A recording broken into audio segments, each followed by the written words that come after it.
Yeah, getting this thing started, how would you describe what it is that you do? Plain and simple. Good question.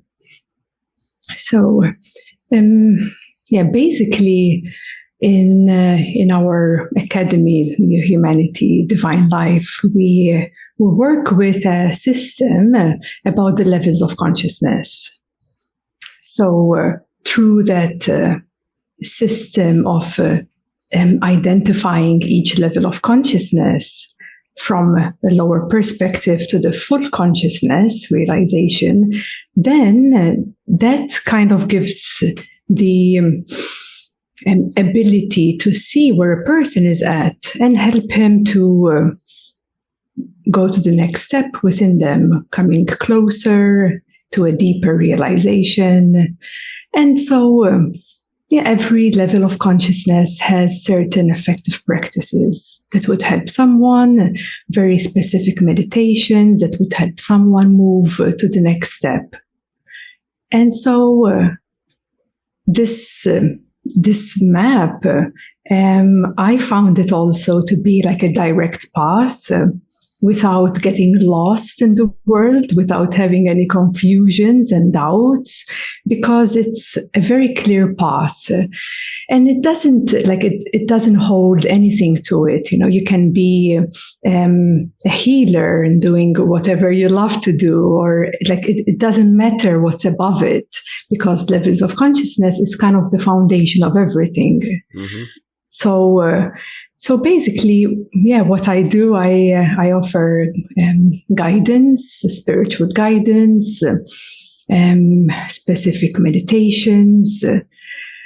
First of all, helping someone to heal and go through whatever they're stuck in their present moment, and identifying what issues they have so they can transcend that, they can work through it and rise above it. Mm. And every time we do that, we're kind of polishing through these false identities, false beliefs, old memory, things that basically clinch on our consciousness. I see. And it's as if it's like a blooming and flowering of consciousness. So it can also be seen as something very beautiful. To witness, although there are some challenges too. Yeah, for sure. Would you be able to explain the different levels of consciousness, give us a little bit of a synopsis of the map? Yes, sure. I can give you a brief introduction. So basically, in the lower levels, we see all the entanglements that this body and mind binds itself with. So we could say all the heavier emotions, all the emotions that are basically constricting our consciousness. Mm-hmm. It's a category of abuser and victimhood consciousness. I see. Yep. Mm-hmm. So that category falls all under that lowest level. And it's the biggest struggle in humanity too, because, for thousands of years, this civilization hasn't been empowered at all. And now, as a collective level, people are starting to feel or see something is not quite right here. Yeah. Maybe they've been living in oppression and feeling suppressed and so many other things that left them in a victimhood state. So now as a whole collective, you can see this already play out as people are stepping up into a self-empowered place. Mm-hmm. Right? So it can already be seen from the whole collective scale. Mm-hmm. Then as we work through and let's say make peace with certain past baggage. Yeah. Right? Mm-hmm. And we call this healing. We come to a place of true acceptance. And it's a time where we heal through the heart, not intellectually, but through the heart. So this is a self-empowered state of coming to peace with yourself, coming to peace with that baggage you've been carrying all your life, that burden, those grudges, those pains, the heaviest ones I'm speaking of. So this is still quite emotional, but it's necessary for us to work through these emotions with acceptance and allowance, and then we can shift to the first spiritual awakening, which is called the inner light awakening. And inner light awakening is the first spiritual awakening, and it takes place because we clear so many clouds from within us. We make space. First, we need to make space within, and then the light can come through. It's our light, but it would have been hidden, like the sky is hidden with the clouds, and forgetting that you're the sky because you're entangled with the clouds, so to speak. So you clear the clouds through love and acceptance, and then the clouds are cleared and you recognize you're the sky. And that's the inner light. Further through another higher level of consciousness above it, it's called the higher self, or else some people know this as the inner wisdom. And then the inner wisdom is natural for us all, because once we've gone through something challenging and we rise above it, well, then there is inner wisdom rising. We've learned our lesson, we've seen what happened, and we grow up. So that's inner wisdom, intuition. The intuition of the higher self comes through, and then the higher self starts having a play in one's life. On another level, so higher than the higher self, it's the heart of the higher self. It's called the inner love awakening. So inner love comes through, and the awakening is that one realizes that love has always been inside of me. Now, up until this moment, people are searching for love, searching for acknowledgement, searching for this and that. But the awakening of the spiritual heart, the inner love, is an absolute recognition that love is here and love flows from within. And then love can be cultivated and shared with others. Compassion can be cultivated. Unconditional love can be cultivated. Of course, in the midst of this, more healing, more disillusionment taking place. So that's happening in the midst of awakening as well. But as we cultivate more of the inner love, there is another level, which is an extension. It's an extension of the love, which is called either oneness consciousness or unity consciousness. It is the awakening of the planetary consciousness, the feeling, recognizing the connection with the nature, with the earth, with everyone, with the energies, that everything is connected, has always been. It's just we were not yet fully aware of it, isn't it? Forgot, yes. Forgot. Seems like we forgot. Yes. It's a forgetfulness. And so up till here, it has a lot to do with healing. It has a lot to do with energy work. People here are working a lot on their chakras, on their kundalini, on their inner feminine, inner masculine. It's very energetic up to here. And it's all part of it, but it's not the end there either. And this is where majority of spiritual people kind of camp, so to speak. They kind of realm here for even decades sometimes, because you need some guidance to know what's behind energy. I get you. Makes sense. Right? You need some guidance to go beyond chakras, to go beyond your five senses. You need some guidance to that. And And so with the next level of the levels of consciousness is presence consciousness. And so presence is the awakening of that which is behind energy. Mm. Oh, It's the awakening of the space, the emptiness. the Brahman.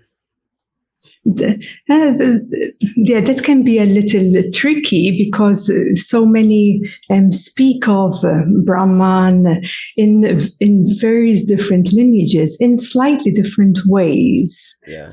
Yeah. Mm-hmm. So yeah, it's a little bit tricky in this point.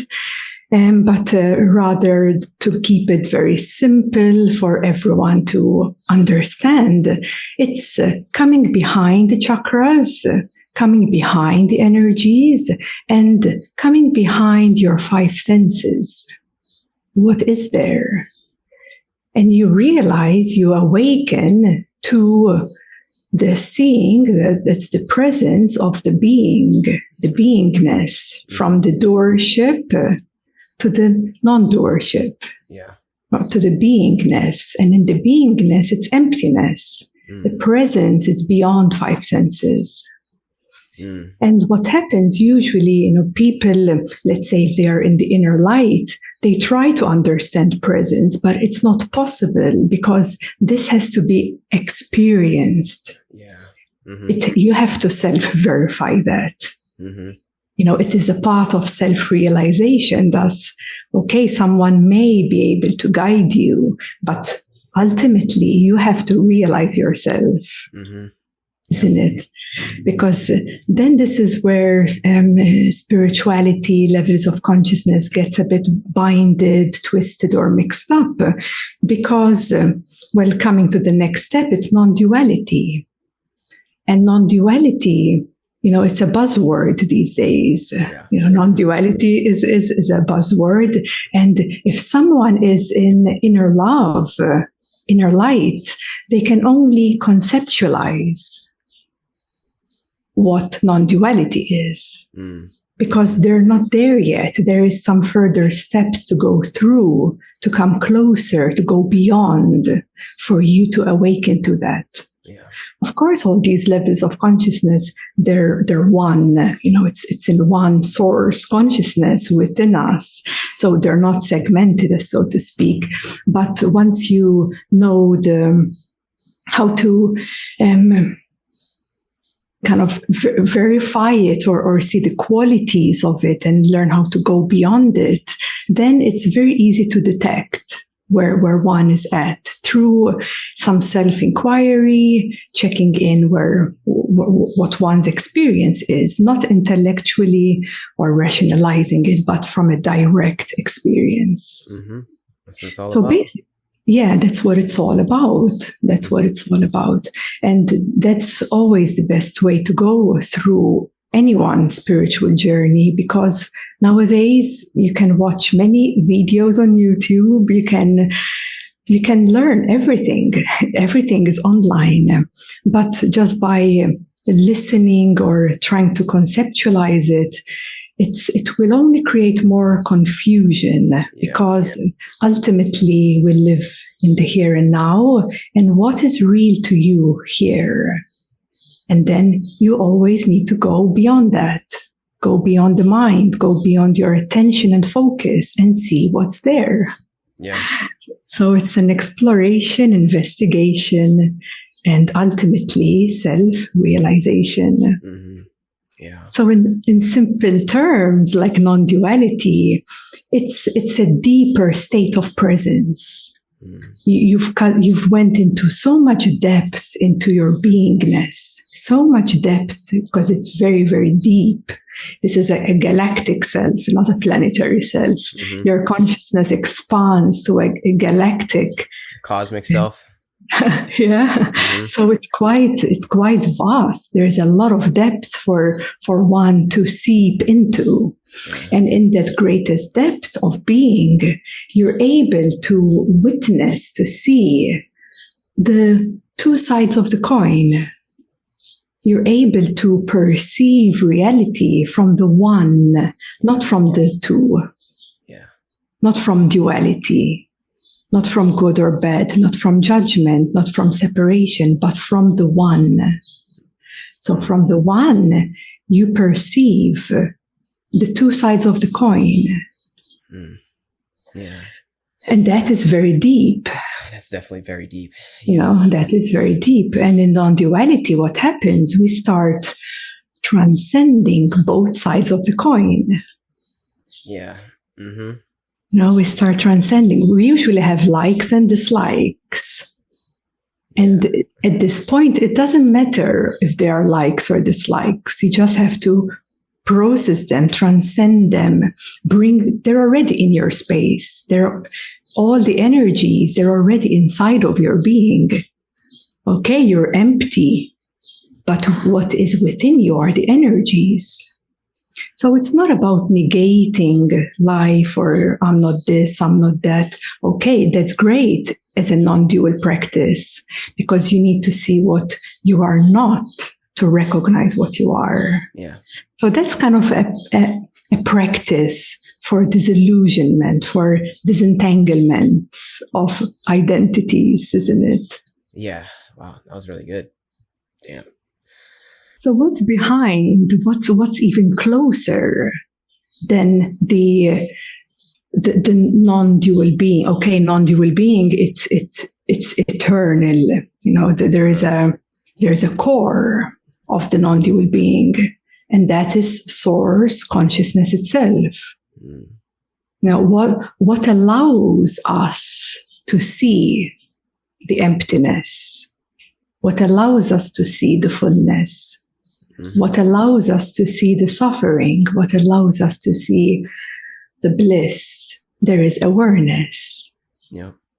So that is actually a first step of enlightenment already. There are 4 steps to enlightenment, different awakenings, and the realization that you are awareness, aware of awareness. You are aware of awareness, and that has always been here. It's just always will be, always is. Yeah. And there's no experience to awareness. Awareness has no experience because experience are the energies that come and go and create the play, the lila. But awareness is always as it is. And that's your nature.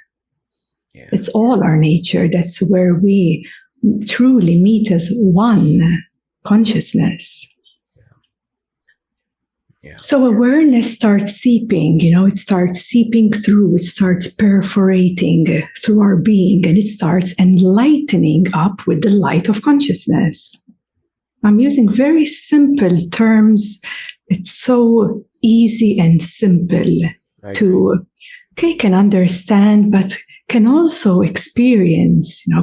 We have all the capacity to awaken to our true nature because it's our nature. Right. It's not something else. It's our nature. Yeah, so then there is awareness, and above awareness, then we pass through to the great void. The great void is seen as the womb of the universe. So here you're popping out of the universe. You're out of the manifestation, a universal manifestation, into the womb of the divine. Wow. Into the womb of the divine mother, so to speak. It's a great void. There is nothing. There's no energy here. It's not even a dimension. It's a passing through. It's a void. There's nothing, and it's unknown. No one can know the unknown. It is unknown. That is the experience of it. Wow. So it's the most deep, restful place. I love the unknown. I love just being in that womb of the divine mother, and it's nothing. It's unknown, and it's very, very, very restful. Very restful. There's Complete no peace. manifestation here. Mm-hmm. It's a void of nothingness. But from the void, from the womb, there's another level. Yes, there are more. Okay, let's keep going. Let's go all the way. So this is the beauty, where the beauty really arises, because out of the womb we come to the divine planes. And the divine planes, these are not dimensions, because the divine planes, there's no energy. It's not energetic. It's a plane of existence, which is the ultimate, most perfected love and beauty and purity. It's a divine nature. It's a divine nature. We have this within us. It's a part of us. It's the whole. It's the ultimate goal to realize our divine nature. It's the most beautiful aspect of us to awaken to. Wow. Very, very beautiful. Yeah. There are various planes. I will not go into that, but above the divine love, and that is the second enlightenment. The third enlightenment is the awakening of the supracausal truth. It's the supracausal body. It's the body of perceiving clarity. It's pure truth, pure seeing of consciousness, of God, of source. And it's tricky because you have such a great clarity here that you think, yes, this is it. But there is a film, a veil, a transparent, very clean glass. You're seeing through the glass. You can see everything, but there's still a thin veil of a slight separation. Mm-hmm. And this is also called actually the root of the I thought. Oh, okay. Yeah, it's the very back end from where the I, all our thoughts rise from. Mm-hmm. It's the back end of it. So you come to that closeness. It's closeness, really, because what you're doing in levels of consciousness, you're collapsing time, you're collapsing space, you're collapsing everything that's in between. Yeah, you're just returning back home here. Yeah. Wow. You're just returning here. You're not going anywhere. You're returning back home, and it's right here. Uh-huh. Yeah. And it's so instant. It's so direct. It's so bright. It's immense. And once we break through, let's say, once we pierce through the supracausal veil or truth body, then we fully return to the absolute source, to the absolute full consciousness. So that absolute full consciousness, what happens here is that all traces of separation dissolve. You realize that all traces of separation, division, distance, time, space, it's all an illusion with that realization. And so this is what I do. That was great. That's great. Oh, wow. Whew. And then what? Then once we merge with the absolute and become at one with everything, and then, we're still here. I'm still Gary, you're still Lyonne. The listener's still the listener. I'm still cooking. I'm still cleaning the house. I'm still working. We are all still doing everything. Yeah. The thing is, the illusion of many people is that people think that once they awaken to their full consciousness, something special is going to happen. Something amazing is going to shift in their lives, and it's all going to be fairies and flowers, and that's not real. Once you open up to your full nature of your true self. It's not the end. It is not. That's just one part of realizing who you are. That we should have had that since we were born. I agree. We should have had at least a manual. Well, the phase of consciousness is a manual for that. Yeah, right. But it doesn't end there. That's just the beginning.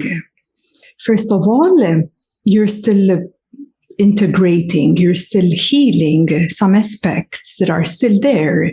It doesn't mean that you're fully conscious. It means that you have cleared absolutely everything. It doesn't mean that. So self-realization is realizing who you are, but then there is still energy. There are still challenges of life. There are still some past and deeper things coming up from your unconsciousness. The energy work and integration for a deeper embodiment, that is eternal. There is no end to it. It doesn't end anywhere, really. Mm-hmm. Yeah, so that's something that many times people get hooked up on. I just want to get to full consciousness very quickly so that I can be in peace. I'm like, you're not going to get frozen in full consciousness. Life is going to continue. Yeah. Life is going to happen. You just have a bigger capacity now. Your processor is so much big that you're able to process life, because you are life. You become life.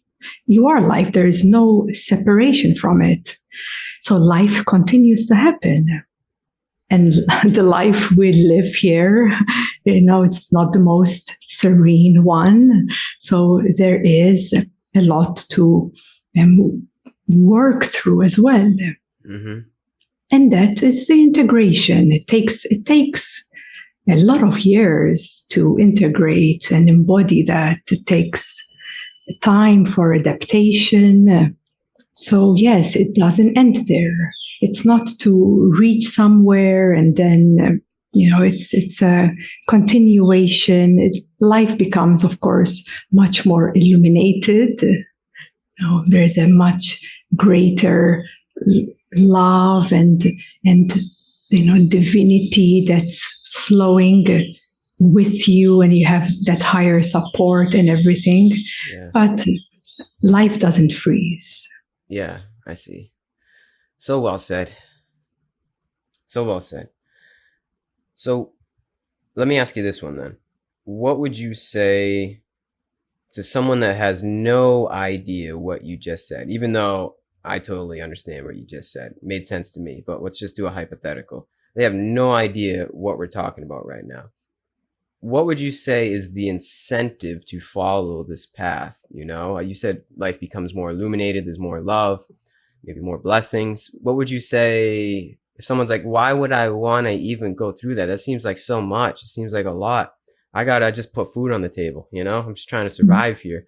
What would you say is the incentive to following this path? Well, some people,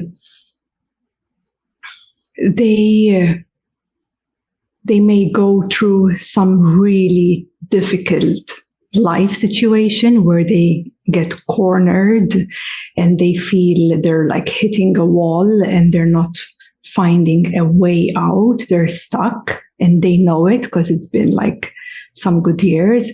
And then something happens there, like some people call it breakdown, others call it there's a breakthrough that takes place. Mm-hmm.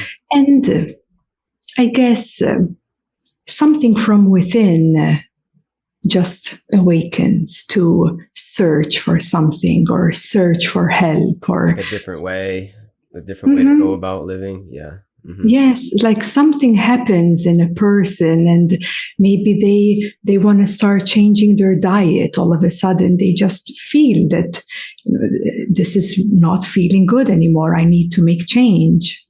So this comes in, there has to be then a willpower, willpower to make change.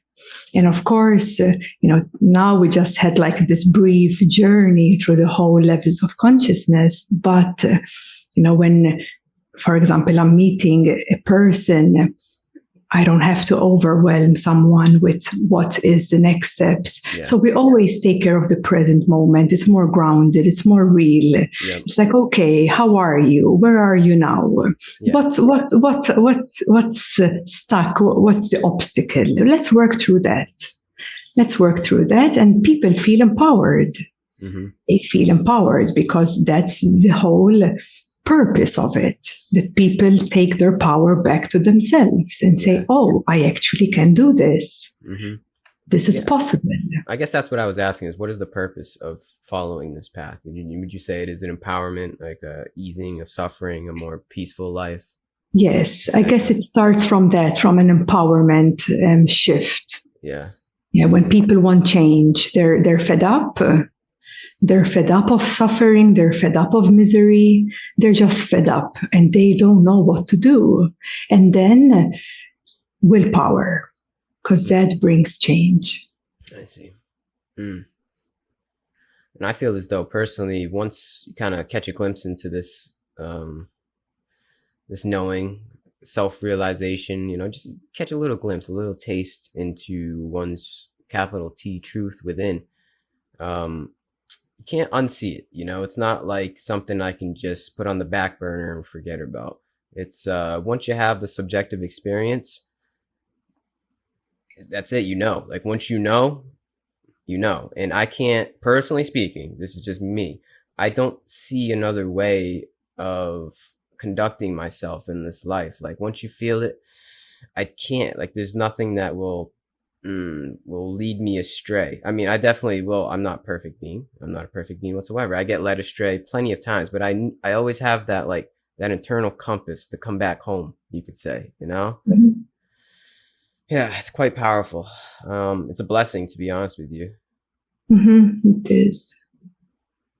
How would you say people get started on this? Would you say it just comes from our suffering, like you said before? Like there's just something that just happens to us, or we just can't bear it anymore, so we figure out a different way, and we do it like slightly, like you said, the diet, or maybe we change up some of our habits here and there. Would you say it ultimately comes from our suffering though? Generally, it does come from our suffering. Yeah. It can be like a relationship breakup, or something happens that something shakes one up. Yeah. Of course, it's not only that way, because someone can, awaken without any suffering happening too. So it's not just like suffering, but generally it is. Yeah. Generally it is. But there are people who awaken because they're just meant to awaken now. I see. Well, what happened with you? I know a lot of people say it doesn't really matter, but I just like to, I don't know, I like to get people's personal experiences. So like, when did you get this taste? If you could give us a brief summary, like how did this all come about, So like just to share briefly, the first spiritual awakening, the moment where I woke up from the dream. Yeah. Well, that happened to me. Actually, I was at home. I was living in Asia, at home, reading. I was already doing yoga. I was already practicing, doing some daily routine, meditations, and yoga, and some breath work. That was already happening. But at some point, I felt I was like electrified with like a lightning. Mm-hmm. I even heard a big sound like a zap. And I was sitting down, and I was living in a beautiful place. I was living on an island. My life was... reading? Yeah, I was reading a book. I was reading actually the Power of Now of Eckhart Tolle. Oh, and wow. And that book was in my handbag for like 2 years prior to that day. Wow. I was carrying it with me.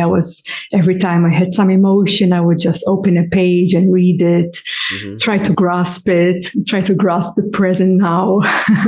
But it helped. And then I had this zapping, and I had like my first vivid vision where the vision presented me 3 bodies and my soul passing through them. That was the awakening of reincarnation actually is real. That was what came true. And it took me 6 months, I remember, 6 months of a constant processing and realizing something. When you get these aha moments, and you need a moment to grasp it and digest it. I had 6 months when I was walking and eating and drinking. It was very intense, very, very, very intense, beautiful, but then it all made sense. And then after a few good years, I realized what happened actually. They were my soul guides, and they zapped me. They helped me. They sent me that light, like electricity, to awaken. So that came after a few years, what really happened on that day. So yeah, that's kind of how it began.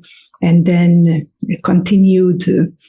Like that was a big opening, a very big opening. And then started to have more activations, so to speak, chakra activations, Kundalini activations, and healing, and continuing this kind of work. And that went pretty well. And of course, things happen in perfection because you're ready to open inner love.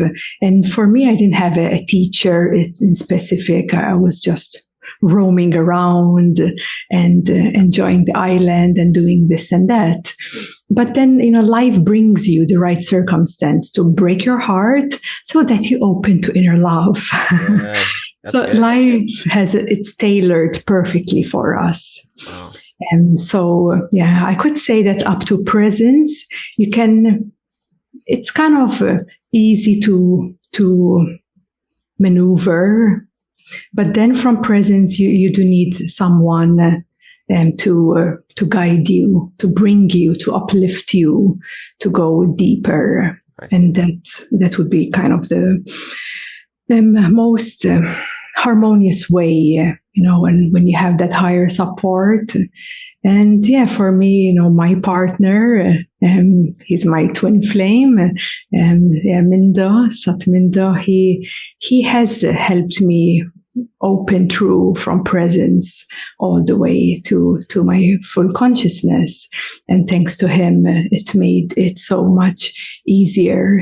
Because when it comes to going beyond the beyond, you do need some kind of blessing and guidance. It's like, here, let me show you, come here. And then ultimately, you need to realize that.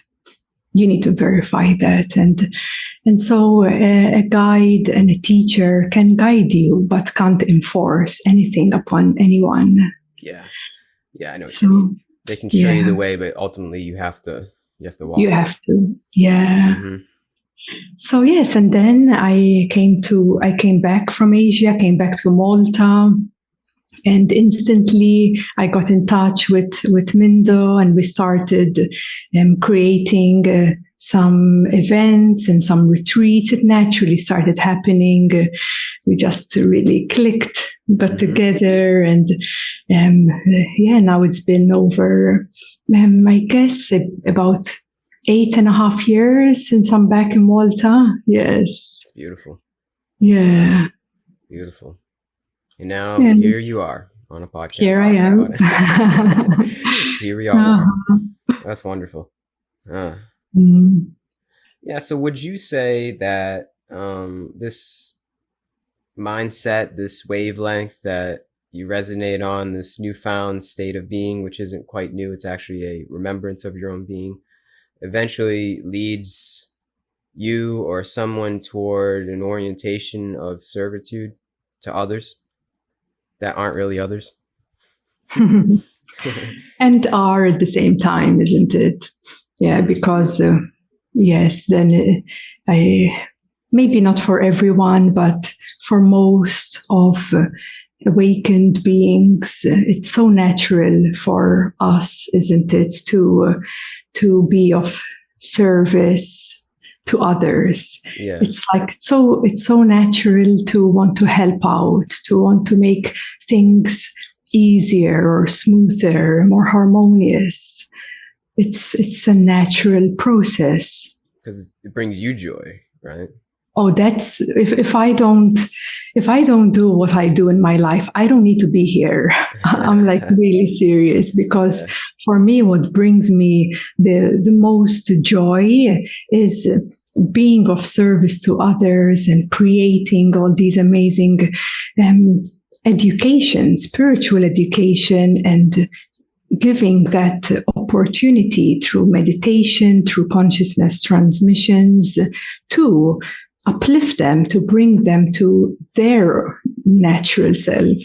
Yeah. It's like, what else? What else? Right. There's nothing else for me here. Absolutely. Yeah. So that's what keeps me going here. That's so wonderful. Yeah.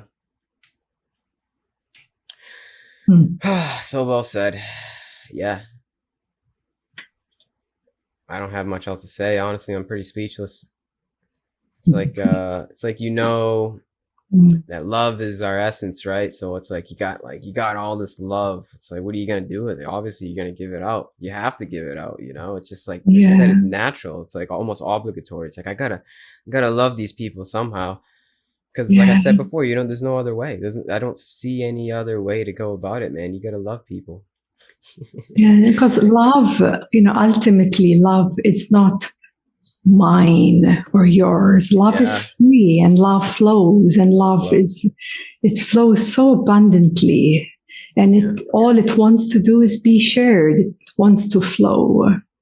It wants to touch everyone's heart and soul. That's the nature of it. And since we are the vehicle, sustaining that and being open to that, then we get moved, isn't it? We get moved to share that beauty, that divinity, that soul with another. So sweet.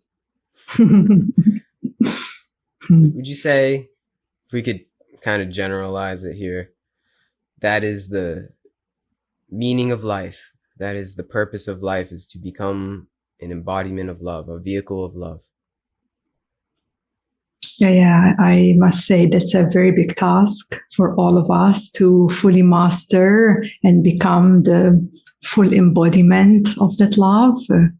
We have a very big task to do that. And we are working on it. We're getting there for sure. Yeah. But it's like, what else is going on? What else could be really going on here with humanity? It seems quite apparent to me like that's what's happening. We're just slowly refining ourselves to become these light beings of love. I don't know. That's just what I feel. Mm-hmm. Maybe it's over lifetimes. Who knows? But it's just what it seems like. Well, that's the direction we're heading towards. Yes, it's there is a lot of work. There's still a lot of challenges collectively speaking. But with more and more people awakening to their higher vehicles of consciousness, this is how we can really strengthen our positive timeline. This is how we can really reharmonize this mess in the collective consciousness and slowly start to heal. Because there is a lot of healing to happen on a collective scale. There's a lot of healing, a lot of trauma that people need to slowly process and work through, and slowly then rise up to love and to our divine nature. But that's the ultimate goal for this civilization, to ascend, to rise up from these lower realms of separation and division. Mm-hmm. Amen. Amen. Amen to that. I believe it. I think we'll get there someday. Mm-hmm. Yes, we will. We definitely will. But ultimately, we get there now, here and now. You know, we resonate on that. Yes, that's the beauty of that's the beauty and the power that we have, because all is happening now, and we have the power to, rise above separation, rise above duality, and begin to embody that love, that soul, that divinity, because that's the way up, that's the way forward, that's evolution. Yeah. So it's the way. It's the way. Yeah. And yes, of course, this is a good point you mentioned, because people can also get a bit overwhelmed. There's too much information, there's too many things going on. And I meet a lot of people who feel very overwhelmed energetically. And if someone is feeling overwhelmed, all you have to do is practice coming back to the present moment, coming back to the now, coming back to the body, and dealing with what is here now. Because that's the most empowered way. Like this, you in the present moment, no matter how challenging or difficult it is, you can always handle the present moment. Well said. Be here now. Well said. You know what? I think that's a very good note to wrap this thing up at. Do you have anything else you'd like to say? You want to keep it at that? I'm good. I'm good too. Well, Hey, I thank you for coming on here, sharing your time, effort, and wisdom with me and everybody listening in the future. I thank anybody that has listened this long in the future. And I thank you again. So yeah, I don't know what else to say. This was a wonderful conversation. I wish you all the best. Keep doing your thing. And that's it. One love.